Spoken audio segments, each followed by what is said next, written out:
और 1 फंक्शन के यूज के बाद में जो इक्वेशन हमें मिला ये बहुत ही इजी इक्वेशन है और इसका ग्राफ भी आराम से बनाया जा सकता है और आप आराम से इसके नंबर ऑफ सॉल्यूशंस का आइडिया लगा सकते हो और आंसर बता सकते हो। तो चलो, जिन बच्चों को ये क्वेश्चन नहीं आया था उन्होंने ये सॉल्यूशन देखा, और मैं ये नहीं कह रहा हूँ कि ये आपको क्लिक हो ही जाना चाहिए था, लेकिन कम से कम एक क्वेश्चन आपने देखा है तो अब आप इस तरफ भी सोच पाएंगे थोड़ा सा। तो एक और क्वेश्चन मैं ऐसा ही, बिल्कुल ऐसा ही देता हूँ, तो इस बार आप ट्राई करिए और उम्मीद करता हूँ ट्राई किया होगा। अब देखते हैं सॉल्यूशन को। जय हिंद प्यारे बच्चों, मैं सनी शर्मा जेई सेंचुरी की इस प्यारी सी सीरीज में आपका स्वागत करता हूँ। और पिछली वीडियो में हमने डिस्कस किए थे कुछ ऐसे क्वेश्चंस जिनकी अप्रोच बच्चों को आसानी से क्लिक नहीं होती है। तो एक बार फिर से हम ऐसे ही कुछ क्वेश्चंस और लेकर के आए हैं आपके सामने, जिनमें बच्चों को जब भी ये क्वेश्चन दिए जाते हैं तो सॉल्व करने की जो प्रोबेबिलिटी है वो 10 to 0 पे पहुंच जाती है। देखते हैं चलो। तो फर्स्ट क्वेश्चन है हमारे पास कि find the number of solutions या the number of solutions of the equation x - 2 + 2 log of 2 power x + 3x with base 2 = 2 power x। अब इस क्वेश्चन को मैं चाहूँगा कि पहले इसके टफनेस को समझने के लिए कि पहले आप ट्राई करिए इस क्वेश्चन को, और फिर जब आप सॉल्व कर पाते हैं नहीं कर पाते देखिए, और फिर इस सॉल्यूशन को आगे देखना। तो जब भी मैं इस क्वेश्चन को बच्चों को देता हूँ तो बहुत कम ही बच्चे होते हैं जो इसको सॉल्व कर पाते हैं। तो सबसे पहले आपको समझना है, क्योंकि एकदम अलग सी अप्रोच है, तो पहले समझना है आपको कि मैं क्या क्या कर रहा हूँ। और एक और बिल्कुल इससे मिलता हुआ क्वेश्चन मैं देने वाला हूँ आपको। फिर अगर ये क्वेश्चन नहीं आता है तो उस क्वेश्चन को ट्राई करके उसको सॉल्व करने की कोशिश करना, ठीक है। तो देखिए, सबसे पहले हमें क्या करना है, इसमें ये जो लॉग वाला टर्म है इसको यहीं रहने दीजिए, और बिल्कुल ऐसा ही एक और टर्म इसके साथ यहाँ पे बनाने की कोशिश करनी है आपको। तो x पहले से है, 2 को हम राइट हैंड साइड ले जाते हैं, 2 पावर x उधर पहले से था, 2 को हम राइट हैंड साइड ले गए। अब 2 पावर x + 3x ये बनाना है मुझे। तो 3x बनाने के लिए तो मैं सिंपली 2x और ऐड कर दूंगा इधर, तो इधर भी 2x ऐड हो जाएगा, 3x बन गया। अब 2 पावर x और बनाना है एक मुझे, तो 2 पावर x भी मैं दोनों साइड ऐड कर देता हूं। अब देखिए इससे होगा क्या, 2 log 2 power x + 3x to the base 2 plus 2 power x + 3x, same ऐसा ही टर्म क्रिएट हो गया। और इधर क्या आ जाएगा, 2 पावर x 2 टाइम्स आ गया, तो 2 times 2 power x = 2 power x + 1, और यहाँ से 2 कॉमन ले लो तो 2x + 1। अभी देखो 2 पावर x + 3x दिख रहा है और मुझे x + 1 दिख रहा है। तो इधर एक लॉग वाला टर्म है, एक सिंपल टर्म है, तो इधर भी एक लॉग वाला टर्म क्रिएट करिए, 2 पावर x + 1, और इस वाले टर्म को आप लिख सकते हो log 2 power x + 1 to the base 2। अभी हम इस लाइन पर पहुंचे।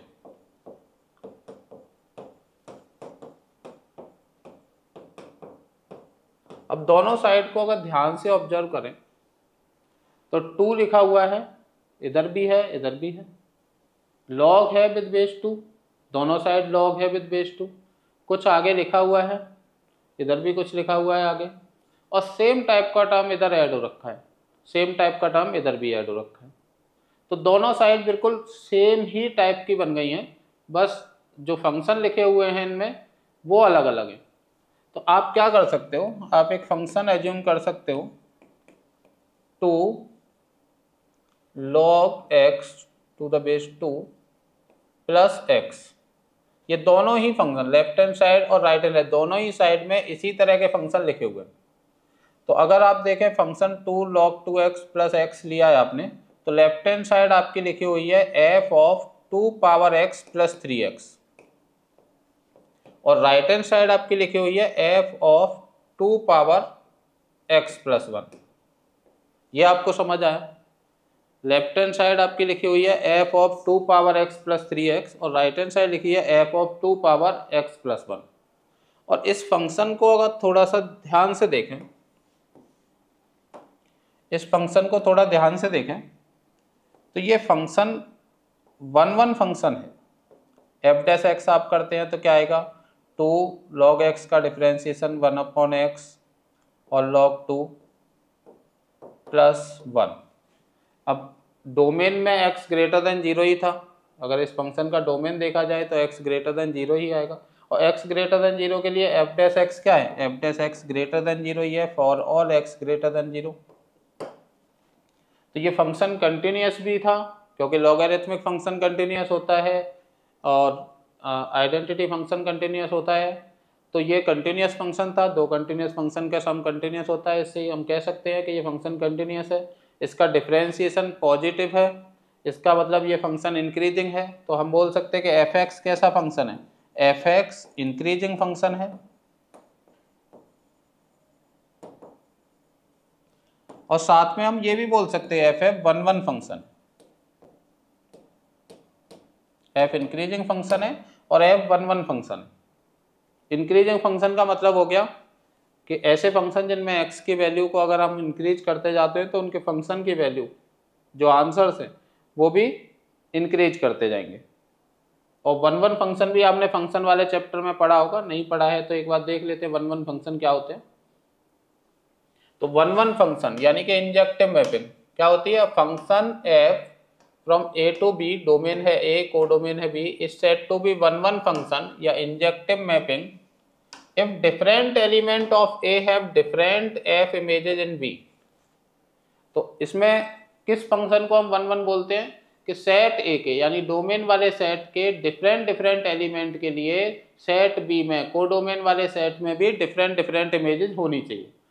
या हम ऐसे बोल सकते हैं कि अगर x1 और x2 दो एलिमेंट हैं जो सेट A को बिलोंग कर रहे हैं तो fx1 और fx2 दोनों एलिमेंट सेट B के होंगे, और fx1 और fx2 अगर इक्वल हैं तो आप कह सकते हो कि x1 और x2 इक्वल होंगे, क्योंकि अगर x1 और x2 इक्वल नहीं होंगे तो fx1 भी fx2 के इक्वल नहीं आएगा। ये इंक्रीजिंग फंक्शन या 1 फंक्शन की डेफिनेशन होती है कि अगर 1 फंक्शन है तो डिफरेंट x पर फंक्शन की वैल्यू भी डिफरेंट आनी चाहिए। तो x1 और x2 दो डिफरेंट वैल्यूज हैं तो fx1 और fx2 भी डिफरेंट वैल्यू होनी चाहिए, और x1 और x2 दोनों सेम वैल्यू है तो fx1 और fx2 भी सेम होना चाहिए। या आप बोल सकते हो कि fx1 और fx2 अगर सेम आ रहे हैं तो हम कह सकते हैं 1 फंक्शन में कि x1 और x2 भी सेम ही होंगे, क्योंकि x1 और x2 अगर अलग अलग होते तो fx1 और fx2 भी अलग अलग आते by the definition of 1 function.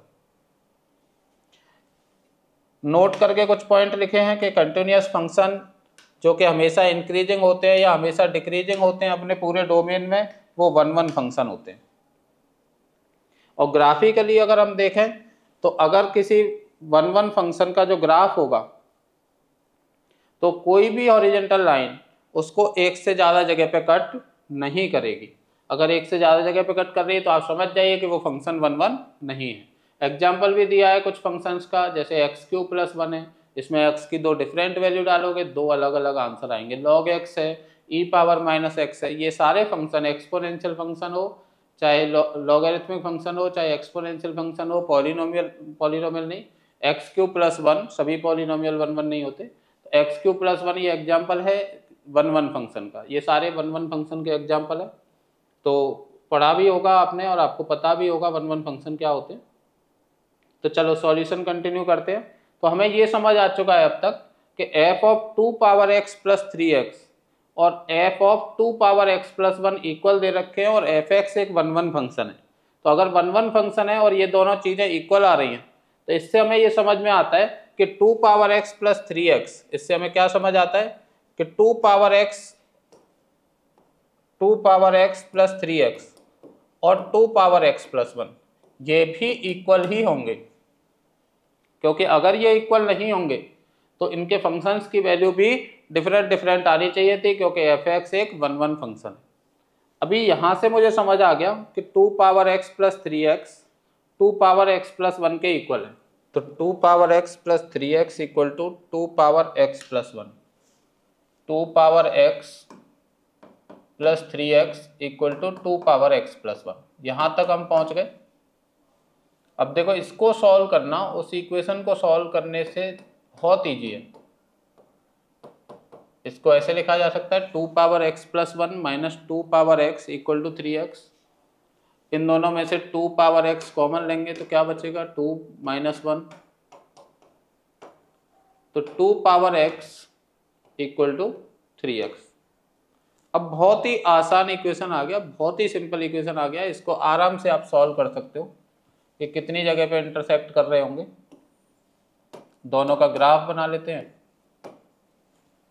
और y इक्वल टू 3x का ग्राफ कैसा होगा, स्ट्रेट लाइन होगी। y इक्वल टू 3x ये स्ट्रेट लाइन होगी, और y equal to 2 power x का ग्राफ बनाएंगे तो y equal to 2 power x का ग्राफ ऐसे जाएगा। तो आप देख पा रहे होंगे कि कितनी जगह पे ये इंटरसेक्ट करने वाले हैं। ये दोनों ही ग्राफ दो जगह पर इंटरसेक्ट करेंगे तो नंबर ऑफ सॉल्यूशन कितने हो जाएंगे, number of solutions of this equation, ये आंसर हो जाएगा। तो ये समझ आया आपको कि जो क्वेश्चन में इक्वेशन दिया है उसका ग्राफ बनाना या उसको सॉल्व करना बहुत ही मुश्किल है, जबकि थोड़ा सा 1-1 फंक्शन का यूज हुआ और 1-1 फंक्शन के यूज के बाद में जो इक्वेशन हमें मिला ये बहुत ही इजी इक्वेशन है और इसका ग्राफ भी आराम से बनाया जा सकता है और आप आराम से इसके नंबर ऑफ सॉल्यूशंस का आइडिया लगा सकते हो और आंसर बता सकते हो। तो चलो, जिन बच्चों को ये क्वेश्चन नहीं आया था उन्होंने ये सॉल्यूशन देखा, और मैं ये नहीं कह रहा हूँ कि ये आपको क्लिक हो ही जाना चाहिए था, लेकिन कम से कम एक क्वेश्चन आपने देखा है तो अब आप इस तरफ भी सोच पाएंगे थोड़ा सा। तो एक और क्वेश्चन मैं ऐसा ही बिल्कुल ऐसा ही देता हूँ, तो इस बार आप ट्राई करिए और देखिए कि क्या आप इस क्वेश्चन को कर पा रहे हैं। चलिए, ये क्वेश्चन है, find the sum of all possible greatest integer value of x। x belongs to real number यानी रियल वैल्यू होनी चाहिए, and x satisfy the equation. Equation अगर आपको दिखाई नहीं दे रहा हो तो मैं लिख देता हूँ, x square minus x minus 1 equal to 2 power x minus log base 2 x square plus 2 power x। ये इक्वेशन है, इसको सॉल्व करना है। इसको सेटिस्फाई करने वाली जो जो x की वैल्यू है उन सभी वैल्यूज का ग्रेटेस्ट इंटीजर फाइंड करना है आपको, सभी रूट्स का अलग अलग, और फिर उनका सम बताना है। Sum of all possible greatest integer value of x सारे रियल होने चाहिए, तो रियल वैल्यूज जितनी भी आएंगी x की जो इस इक्वेशन को सेटिस्फाई कर रही हैं उन सभी वैल्यूज के ग्रेटेस्ट इंटीजर्स का सम बताना है। तो ट्राई करिए वीडियो पॉज करके। चलो, तो उम्मीद करता हूँ आपने ट्राई किया होगा और बहुत सारे बच्चे इसको सॉल्व भी कर पाए होंगे। अभी हम देखते हैं सॉल्यूशन। जो बच्चे नहीं सॉल्व कर पाए वो इस सॉल्यूशन को देखिए। फिर से सेम काम करते हैं हम, log x square plus 2 power x। Log वाला टर्म हम इधर रख लेते हैं, ठीक है। और कौन सा टर्म है इधर, और इधर है एक्स स्क्वायर पहले से ही है, बाकी 2 पावर x और x प्लस 1 को उधर लेंगे। अभी सारे टर्म प्लस के हो चुके हैं। अब मैंने क्या बताया था पिछले क्वेश्चन में कि x square plus 2 power x, बिल्कुल ऐसा ही टर्म एक यहाँ पे साइड में और क्रिएट करना है। तो एक्स स्क्वायर तो पहले से ही दिखाई दे रहा है मुझे क्या करना है, 2 पावर x ऐड करना है बस। तो प्लस 2 पावर x मैंने कर दिया इधर, और प्लस 2 पावर x मैं इधर भी कर दूंगा, तो 2 टाइम्स 2 पावर x हो जाएगा। अभी देखिए, जो काम पिछले क्वेश्चन में किया था वही काम फिर से करते हैं। Log base 2 x square plus 2 power x plus x square plus 2 power x, और इधर क्या बना, इधर बना 2 power x plus 1 plus x plus 1। इस x प्लस 1 को भी, क्योंकि लेफ्ट हैंड साइड में एक लॉग वाला टर्म है, राइट हैंड साइड में कोई लॉग वाला टर्म नहीं है, तो इसको लॉग 2 पावर x प्लस 1 ऐसे लिखा जा सकता है, ठीक है। अभी देखिए दोनों तरफ सेम टाइप का फंक्शन हो गया क्या, log 2x है फिर कुछ x लिखा हुआ है, इधर भी log 2x है फिर कुछ x लिखा हुआ है, ठीक है। तो दोनों तरफ सेम तरह का फंक्शन बन गया, और वो फंक्शन भी हमें समझ आ रहा है क्या फंक्शन होगा। फंक्शन होगा f(x) equal to log base 2x plus x। ये फंक्शन बना log x plus x, same type का फंक्शन है जैसा पिछले क्वेश्चन में बना था। तो इस बार फिर से हम देखते हैं कि ये कंटिन्यूस होगा, क्योंकि log कंटिन्यूस है, x कंटिन्यूस होगा ही, दोनों का सम कंटिन्यूस होगा, तो फंक्शन कंटिन्यूस है। इसके मोनोटोनिसिटी चेक करते हैं, एफ डैश एक्स अगर हम करेंगे तो आएगा 1/x प्लस 1, 1/x प्लस 1। अब डोमेन में x पॉजिटिव था लास्ट क्वेश्चन की तरह ही, तो यहाँ पर भी x पॉजिटिव है, तो एफ डैश एक्स पॉजिटिव होगा for all x greater than 0। Positive है तो हम कह सकते हैं फंक्शन कैसा होगा, फंक्शन एफ एक्स इंक्रीजिंग होगा, कंटिन्यूस फंक्शन है, इंक्रीजिंग है, इससे हमें समझ आ रहा है कि 1 1 भी होगा, एफ एक्स 1 1 है। अब 1 1 फंक्शन है और इस वाले फंक्शन को देखें, ये जो लेफ्ट हैंड साइड में लिखा हुआ है, तो लेफ्ट हैंड साइड में लिखा है इस फंक्शन के according f of x square plus 2x। Left hand side में क्या लिखा हुआ है, f of x square plus 2 power x, और राइट हैंड साइड में क्या लिखा हुआ है, f of 2 power x plus 1। तो फिर से वैसा ही आ गया, f of 2 power x plus 1। अब f x equal to f by type का फंक्शन आ गया, F x equal to f by type का इक्वेशन आ गया, और 1 1 फंक्शन है एफ एक्स, तो हम कह सकते हैं कि एफ एक्स और एफ बाई इक्वल हैं तो एक्स और वाई भी इक्वल होंगे। तो x square plus 2 power x equal होगा, x square plus 2 power x equal होगा 2 पावर एक्स प्लस 1 के। तो ये 2 पावर एक्स उधर जाके माइनस होगा, 2 power x plus 1 minus 2 power x, दोनों तरफ से 2 पावर एक्स कॉमन ले लो, बचेगा 2 माइनस 1, 2 माइनस 1 1 होता है, 1 का मल्टीप्लाई करके कुछ नहीं होगा, तो 2 power x equal to x square. ऐसा इक्वेशन आ गया, फिर से एक सिंपल सा इक्वेशन आया। तो आप इसका ग्राफ बनाइए और आइडिया लगाइए कि इसके रूट्स कहाँ कहाँ होंगे, क्योंकि इस बार हमें नंबर ऑफ सॉल्यूशन नहीं बताने, इस बार हमें वो जो x की वैल्यू होंगी उनके ग्रेटेस्ट इंटीजर की वैल्यूज का सम बताना। ठीक है, तो एक्स स्क्वायर का ग्राफ कैसा होगा, एक्स स्क्वायर का ग्राफ ऐसा होगा, ये एक्स स्क्वायर का ग्राफ हो गया। और 2 पावर एक्स का ग्राफ कैसा होगा, 2 पावर एक्स का ग्राफ इस तरह से होगा, ये बहुत तेजी से ऊपर जाएगा। 2 पावर एक्स का ग्राफ ऐसा होगा, और एक्स स्क्वायर का ग्राफ, एक्स स्क्वायर का ग्राफ इस तरह से ऐसे क्रॉस करके चला जाएगा इसको यहाँ। ठीक है, तो इसमें कितने सॉल्यूशन होंगे, आप ध्यान रखना कभी भी एक्स पावर एन और एक्सपोनेंशियल फंक्शन हमेशा ही एंड में जाके एक्सपोनेंशियल फंक्शन का ग्राफ ऊपर चला जाएगा, तो कभी भी डाउट नहीं करना है इस बात पे, एक्सपोनेंशियल फंक्शन का ग्राफ ऊपर चला ही जाता है। 2 पावर एक्स हो, 3 पावर एक्स हो, 4 पावर एक्स हो, किसी का भी आप ग्राफ देखोगे तो एक्स पावर भले ही यहाँ 100 हो, इन द एंड उसको एक्सपोनेंशियल वाले को आगे निकल ही जाना है। तो हमें दिख रहा है कि यार 3 रूट्स इसके होंगे, तो 2 रूट्स तो देखो बहुत इजीली हम रिटर्न ट्रायल से देख सकते हैं कि x इक्वल टू 2 होगा यहाँ पे, और यहाँ पे x इक्वल टू 4 होगा, ये तो सीधे ही दिख जाएंगे। x इक्वल टू 2 पे देखो राइट हैंड साइड 4 बन रही है, लेफ्ट हैंड साइड भी 4 बन रही है, x इक्वल टू 4 रखते हैं तो 4 का स्क्वायर भी 16 होता है और 2 पावर 4 भी 16 होता है। तो 2 सॉल्यूशन तो हमें इजीली दिख रहा है, ये तीसरा वाले सॉल्यूशन का आइडिया नहीं लग रहा है कि तीसरा वाला सॉल्यूशन क्या होने वाला है। तो कोई नहीं, हमें तीसरा सॉल्यूशन एग्जैक्ट मालूम करने की जरूरत भी नहीं है, अगर हम ये भी आइडिया लगा पाए कि वो किस वैल्यू से किस वैल्यू के बीच में होगा तब भी हमारा काम हो जाएगा। तो आप देखिए -1 पे क्या हो रहा है, -1 पे 2 power x minus x square को देखिए, या यहीं पे रख के देख लीजिए, x इक्वल टू -1 अगर मैं रख रहा हूँ तो ये होगा 1/2 और ये होगा 1, मतलब हम बोल सकते हैं लेफ्ट हैंड साइड कम है, राइट हैंड साइड ज़्यादा है, और x इक्वल टू 0 रख रहा हूँ तो ये 1 हो जाएगा और ये 0 हो जाएगा। तो इस बार उल्टा हो गया, right hand side left hand side ज़्यादा हो गई, राइट हैंड साइड कम हो गई।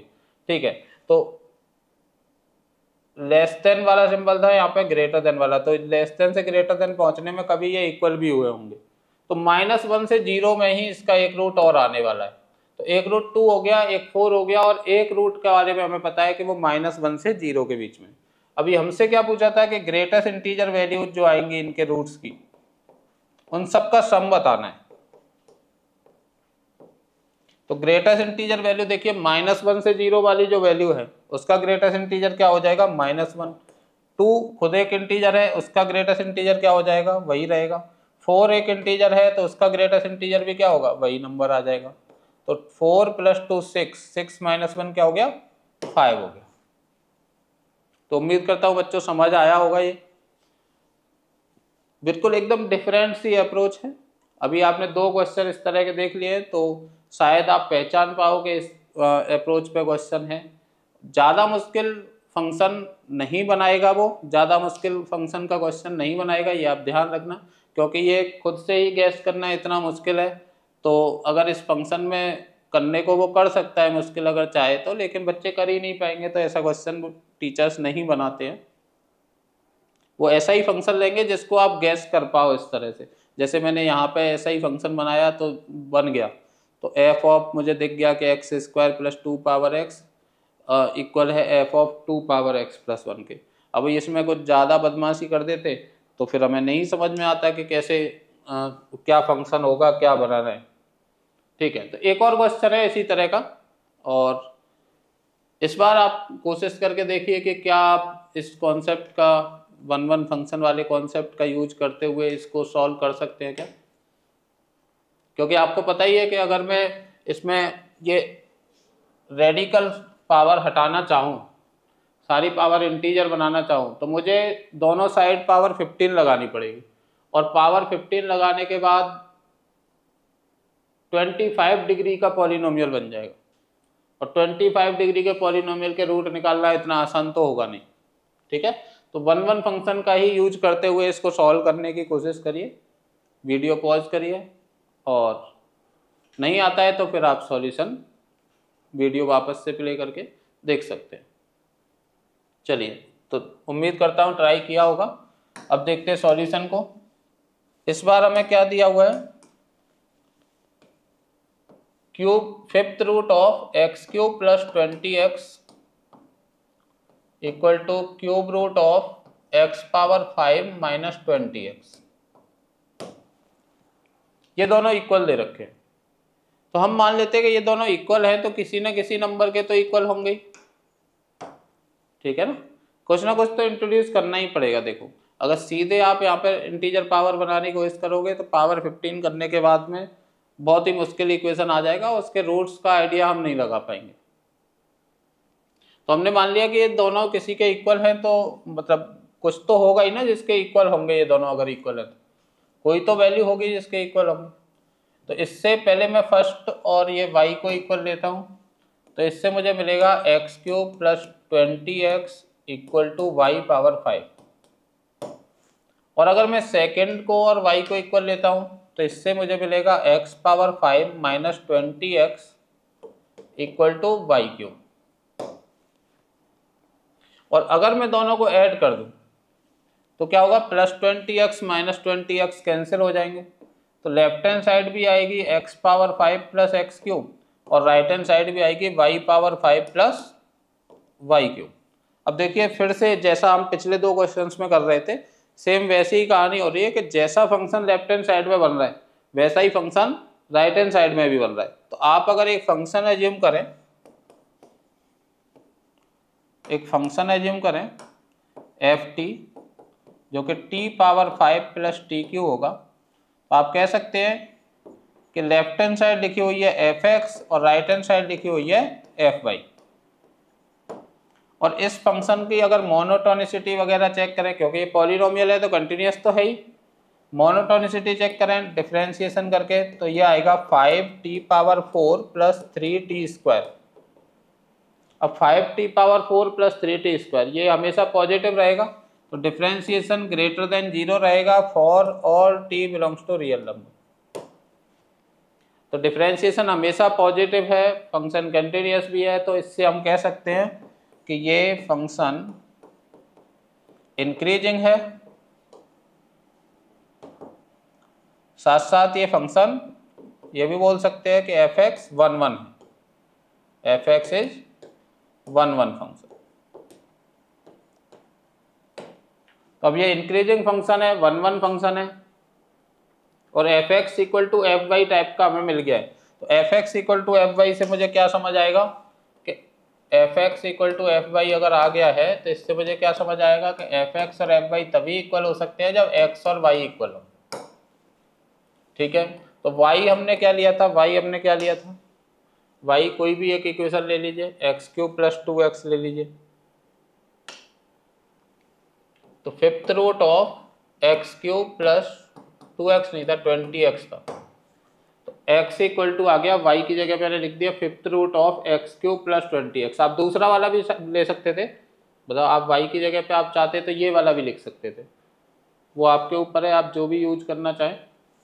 अभी इंटीजर पावर बनाएंगे तो पावर 5 करनी पड़ेगी, तो x power 5 equal to x cube plus 20x, x power 5 minus x cube minus 20x equal to 0। x common आ गया, x power 4 minus x square minus 20। अब देखिए इसके भी फैक्टर आराम से हो रहे हैं। तो ये 25 डिग्री का पॉलिनोमियल जो बनता पावर इंटीजर बनाने, वो नहीं बना, 5 डिग्री का बना।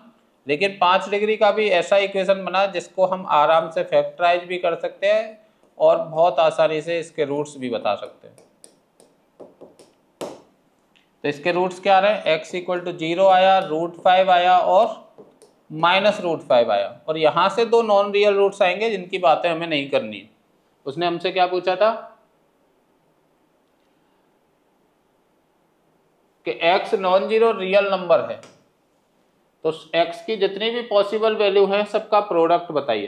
तो रियल वाली वैल्यूज का हमें प्रोडक्ट बताना है जो भी इस इक्वेशन को सेटिस्फाई कर रही है। तो 3 ही वैल्यू हैं जो इस इक्वेशन को सेटिस्फाई कर रही है, 0, √5 और माइनस √5। इन तीनों वैल्यूज का अगर मैं प्रोडक्ट करता हूं, अच्छा नॉन जीरो भी बोला था उसने, नॉन जीरो रियल वैल्यूज का प्रोडक्ट करना है। तो इन दो ही वैल्यू है, मतलब इस √5 मतलब 0 को भी नहीं ले सकते कि √5 को ले सकते हैं, माइनस √5 को ले सकते हैं, और 2i और माइनस 2i इसकी दो इमेजिनरी वैल्यू आएंगी, उनको भी नहीं ले सकते। केवल जीरो, नॉन जीरो और रियल वैल्यूज लेनी है, इनका प्रोडक्ट करना है। तो √5 और माइनस √5 का प्रोडक्ट करना है। तो क्या आंसर आएगा, -5, ये आंसर आ जाएगा। तो ये समझ आया होगा। ये एक और क्वेश्चन था जो कि 1 फंक्शन का ही यूज करते हुए हुआ है। तो कई बार वो इस कॉन्सेप्ट में आपको फंसाने की कोशिश करता है, f x equal to f y then x equal to y. तो कोई भी फंक्शन लेता है जो कि 1 हो और ऐसे सिंपल से दिखने वाले इक्वेशन को वो इस तरह से कन्वर्ट करके और एक बेकार सा इक्वेशन बना करके आपको दे देता है। आपको खुद ही पहचानना है कि यार ये इक्वेशन वैसे सॉल्व होने वाला नहीं है, इसमें एक बार ट्राई करके देखते हैं कि कहीं 1 फंक्शन का यूज करके तो नहीं फंसा रहा है वो हमें। चलिए, तो एक और क्वेश्चन है बस, वो आप ट्राई करिए, उसकी भी एकदम अलग ही सोच से होगा वो। ये भी 1 मैनी 1 फंक्शन का यूज करके ही होगा। इसने पूछा है कि क्या कोई ऐसा 1 फंक्शन एग्जिस्ट कर सकता है जो कि सभी x के लिए f of x square minus f x का square greater than equal to 1/4। तो इसको भी आप ट्राई करना सॉल्यूशन देखने से पहले। और ये मैंने आपको हिंट दे ही दी है कि इसमें 1 मैनी 1 फंक्शन का ही यूज होने वाला है।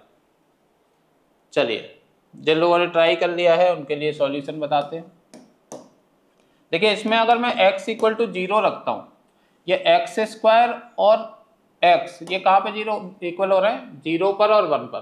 तो x इक्वल टू 0 रखता हूँ तो देखिए क्या आ रहा है, f of 0 minus f of 0 का square greater than equal to 1/4। एक साइड में ले जाएंगे तो हमें दिखेगा f ऑफ 0 का square minus f of 0 plus 1/4 less than equal to 0। और इसको मैं लिख सकता हूँ f ऑफ 0 माइनस 1/2 का होल स्क्वायर, और ये लेस देन 0। अब f ऑफ 0 माइनस 1/2 का होल स्क्वायर किसी का भी हो, किसी भी रियल वैल्यू का होल स्क्वायर कभी भी लेस देन 0 तो हो नहीं सकता। क्या हो सकता है, इक्वल टू 0 ही एक पॉसिबिलिटी है कि इक्वल टू 0 हो। तो f ऑफ 0 माइनस 1/2 0 होगा। तो यहाँ से मुझे समझ आया कि f0 की वैल्यू क्या हो जाएगी, f0 की वैल्यू क्या हो जाएगी, 1/2 हो जाएगी। ठीक है ना। सेम ऐसे ही x इक्वल टू 1 अगर मैं इसमें रखता हूं, तो x इक्वल टू 1 अगर मैं रखूंगा तो ये क्या बनेगा, f of 1 minus f of 1 का whole square greater than equal to 1/4। एक साइड में ले जाएंगे तो f ऑफ 1 का square minus f of 1 plus 1/4 less than equal to 0। और सेम टाइप का इक्वेशन बन जाएगा f of 1 minus 1/2 whole square less than 0।